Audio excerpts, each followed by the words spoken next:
Hello friend, welcome in our channel Dot Pharma. Today our topic is which drug should be contraindicated in glucose 6 phosphate deficient patient. So we discuss about this drug by using a very short trick. The trick is that a social party not control social factor. Each starting letter of each word painted with a red color show a drug name. So we discuss below. S stand for sulfonamide, which is the bacteriostatic. P stand for primaquine, which is the anti-malarial drug. N stand for nitrofurantoin, which is the urinary antiseptic. C stand for chloramphenicol, which is a broad spectrum antibiotic.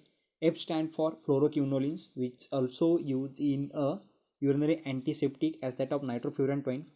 So these all drug which are the oxidative agent, and the glucose 6 phosphate deficiency are also a oxidative condition in a patient.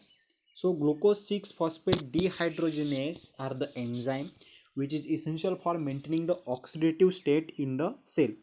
So due to some reason there is a deficiency of the glucose 6 phosphate dehydrogenase enzyme, leading to the deficiency of that of particular enzyme. And there is a no maintaining of the oxidative state in the cell are more sensitive to the oxidative agent. And so all these drug discussed in above which are the oxidative drug. So oxidative drug used in oxidative condition which is not in that condition. So oxidative drug which administered in that case, the cell are more and more sensitive and leading to the hemolytic anemia.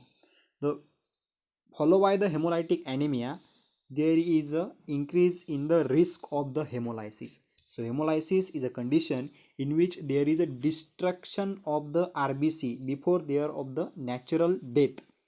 The RBC lifespan is the 120 day. So in case of the glucose 6 phosphate dehydrogenase deficiency patient, the oxidative drug should not be administered. So thank you friends. Please like, comment, share and subscribe our